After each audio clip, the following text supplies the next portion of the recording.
What is up, everybody? Welcome back to another video. In this video, we're starting probably a new series, maybe not. Let's see. Let's get it started.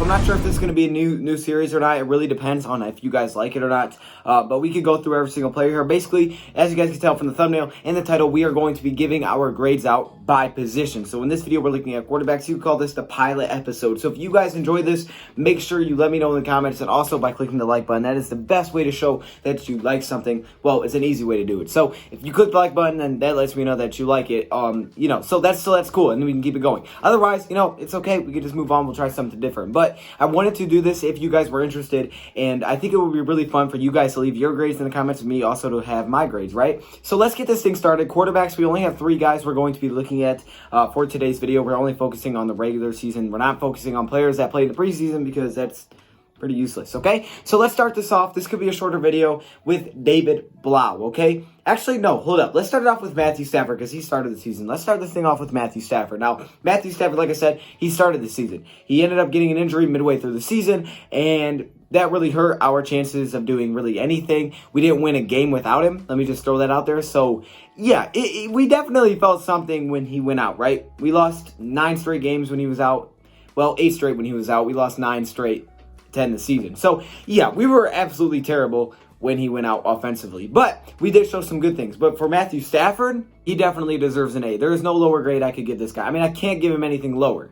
19 touchdowns, 5 interceptions, 64% completion, 106 rating, which is the best of his career, which would have been the best of his career. He had a 3-4-1 record and 2,499 yards, which basically put him on pace for 5,000, which he's only done once, and not a lot of quarterbacks do. He nearly done it twice. Now, he would have been on pace for a third time, kind of. 19 touchdowns, had him on pace for 38, and 5 interceptions for 10. Dude was killing it. He was killing the game. He was a dark horse MVP candidate. The Lions just had to get something going, some wins strung together. 3-4-1, not good, but at least they were near 500. We know now that 3-4-1 was pretty solid because, like I said, they didn't win a game once he went down. He had some nice wins. They definitely kept us competitive in a lot of games. Against the Chiefs, he just balled out. Okay, we had a great flea flicker play against the Green Bay Packers. He was just amazing this season. And with him and Darrell Bevell, he looks like he's just completely resurged into such a great player, and I'm so excited to see what he can do now in 2020. Hopefully we get a better team around him, but this dude was on MVP level, and yeah, this is one of the best seasons and probably would have ended up one of his best seasons of his career.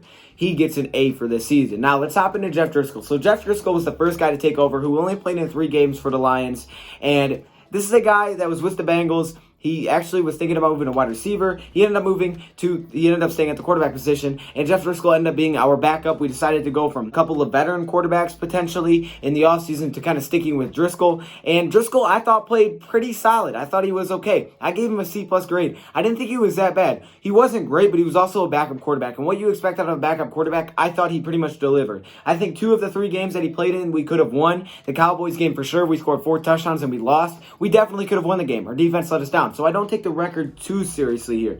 59% completions, 4 touchdowns, 4 interceptions, which was tough. It was just a tough start for him to come in. But overall, I thought he played okay. He showed his ability to be mobile and move around. He showed a lot of heart. He was determined. He was trying to win. And he didn't seem very nervous, okay? Now, I think when he first came in, he didn't take a lot of shots that were necessarily there. He kind of used his feet. But when he used his feet, he made plays. Sometimes not the best decisions, but again, he's the backup quarterback, and I thought he did a lot of good things for us, especially for being a young guy. It wasn't like we had a veteran back there. So 75.3 rating wasn't the best by far, right? Obviously, but he's also not a starter. He was 0-3. I didn't think he played bad though. Like I said, I feel like we could have won a couple of games with him if we would have just played better on other sides of the football. So we can C+. Now, finally, we're going to end it off with our 3rd string quarterback. So one thing that definitely goes into this is expectations, right? Because you have expectations for certain players. We had higher expectations, obviously, for Matthew Stafford, and he lived up to those.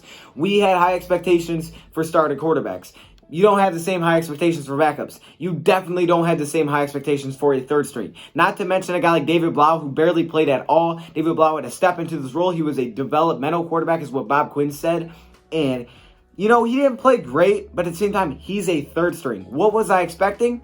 That. And maybe a little bit less. Honestly, a third string. I'm going to give him a C+, but you could easily throw this to a B if you wanted to, okay? The expectations weren't very high, and that's what really helps out this grade. He played in 5 games, 54% completion, 984 yards. Not bad. 4 touchdowns, 6 interceptions, a 64 rating, 0-5. Again, I feel like maybe there's a few games in here we could have won, but he was a developmental quarterback. He was not ready to come in and play. You could tell. The dude didn't have the crazy arm strength to get it on the field at times. He wasn't the greatest of moments, but he definitely showed a lot of heart. He played very hard, and I got to be honest, I was pretty happy. I wasn't mad with how David Blau started when he came in. Now, his first game definitely had everybody hyped, okay? I had people telling me maybe David Blau is better than Stafford. I was like, whoa, we need to calm down.